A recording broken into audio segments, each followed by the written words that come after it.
कहानी का आगाज 11वीं सदी के आखिर में होता है। सल्तनत सल्जूकिया का सुनहरा दौर खत्म हो चुका था।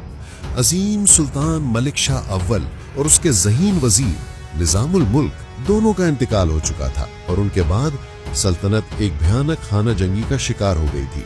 मलिक शाह के बेटे तख्त के लिए एक दूसरे का खून बहा रहे थे और अजीम सल्तनत बिखरने के करीब थी। इसी अफरा तफरी के आलम में मलिक शाह का एक कम उम्र बेटा अहमद संजर खुरासान यानी मशरकी ईरान के अहम सूबे का गवर्नर था, जबकि उसके भाई मरकज में तख्त के लिए लड़ रहे थे।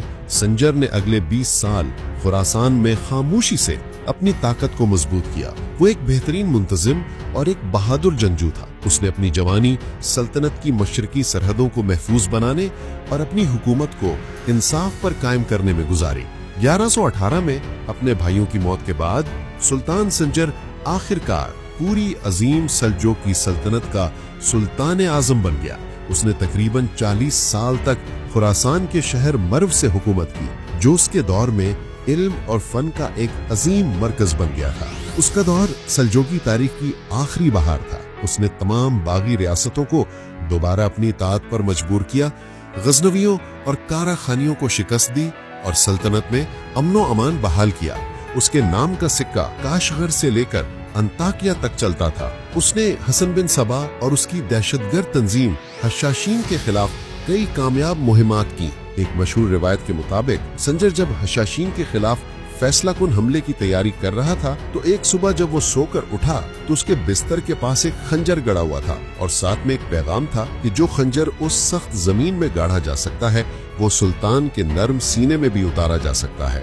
ये हसन बिन सबा की तरफ से एक धमकी थी। इस वाक़े के बाद संजर ने हशाशीन के साथ एक तरह का गैर रस्मी समझौता कर लिया। 40 साल तक सुल्तान संजर मुस्लिम दुनिया का सबसे ताकतवर और काबिले एहतराम हुक्मरान रहा। वो इंसाफ पसंद था, इल्म का कदरदान था और एक नाकाबिले शिकस्त जंगजू समझा जाता था। लेकिन फिर मशरिक से एक ऐसा तूफान उठा जिसने सब कुछ बदल दिया। मशरिक में एक नई गैर मुस्लिम ताकत कारा खिताई उभर रही थी। 1141 में समरकंद के करीब कतवान के मैदान यानी बैटल ऑफ कतवान में सुल्तान संजर का सामना इस नई ताकत से हुआ। सुल्तान संजर को अपनी फौज पर बहुत भरोसा था। उसने इस जंग को संजीदगी से नहीं लिया। नतीजा तारीख की सबसे बड़ी और गैर मुतवक्के शिकस्तों में से एक था। सल्जूकी फौज मुकम्मल तौर पर तबाह हो गई। सुल्तान की बीवी को कैदी बना लिया गया और खुद सुल्तान संजर बमुश्किल अपनी जान बचाकर मैदान से भागने में कामयाब हुआ। ये सिर्फ एक फौजी शिकस्त नहीं थी,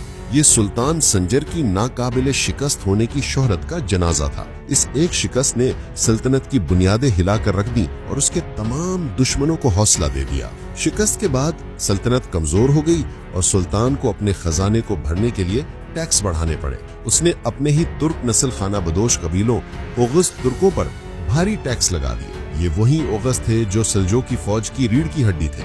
ओगसों ने टैक्स देने से इनकार कर दिया और बगावत कर दी। 1153 में सुल्तान संजर ने खुद फौज की कयादत की, लेकिन वो ये भूल गया कि ये खाना बदोश जंगजू कितने खतरनाक हो सकते हैं। जंग में ओगसों ने न सिर्फ शाही फौज को शिकस्त दी बल्कि 70 साला बूढ़े सुल्तान अहमद संजर को जिंदा गिरफ्तार कर लिया। ये सल्जूकी तारीख का स्याह तरीन दिन था। वो अजीम सुल्तान जिसके नाम से दुनिया कांपती थी, अब अपने ही जाहिल और लालची कबीले वालों का कैदी था। कैद के 3 साल। उसकी कैद तारीख की सबसे अजीब कैद थी। दिन के वक्त वो उसे एक बादशाह की तरह तख्त पर बिठाते ताकि उसके नाम से अहकामात जारी कर सके, लेकिन रात होते ही वो उसे एक लोहे के पिंजरे में बंद कर देते। इस दौरान ओगजू ने उसके नाम पर पूरे खुरासान को लूट लिया। उन्होंने नैशापुर और मर्व जैसे अजीम शहरों को जलाकर राख कर दिया, हजारों उलमा और शहरियों को कत्ल किया और सदियों पुरानी लाइब्रेरियों को नजरे आतिश कर दिया। सुल्तान पिंजरे में कैद बेबसी से अपनी सल्तनत को अपनी आंखों के सामने तबाह होते देखता रहा। इसी कैद के दौरान उसकी वफादार बीवी मलका तुर्कान खातून भी गम से निढाल होकर इंतकाल कर गई। तकरीबन 3 साल की जिल्लत आमेज कैद के बाद 1156 में सुल्तान अहमद संजर अपने कुछ वफादारों की मदद से फरार होने में कामयाब हो गया। वो वापस अपने दारुल हुकूमत मर्व पहुंचा, लेकिन अब वहां कुछ भी नहीं बचा था। उसका खूबसूरत शहर खंडरात का ढेर था। उसके वफादार अमीर मारे जा चुके थे और उसकी रियाया बिखर चुकी थी।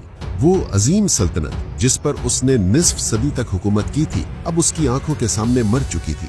ये सदमा उस बूढ़े सुल्तान के लिए नाकाबिले बर्दाश्त था। अपनी आजादी के सिर्फ 1 साल बाद 1157 में सुल्तान अहमद संजर एक टूटे हुए दिल के साथ गम और अफसोस की हालत में इस दुनिया से रुखसत हो गया। सुल्तान संजर की मौत के साथ ही अजीम सल्जूकी सल्तनत भी अमली तौर पर खत्म हो गई। वो उस सल्तनत का आखिरी अजीम चिराग था। उसकी कहानी एक क्लासिकी अलमिया है। ये एक ऐसे अजीम बादशाह की दास्तान है जिसने अपनी जिंदगी का बेशतर हिस्सा कामयाबी की बुलंदियों पर गुजारा, लेकिन आखिर में उसे ऐसी गुमनाम और जिल्लत आमेज शिकस्त का सामना करना पड़ा कि उसकी सारी कामयाबियां मान पड़ गईं।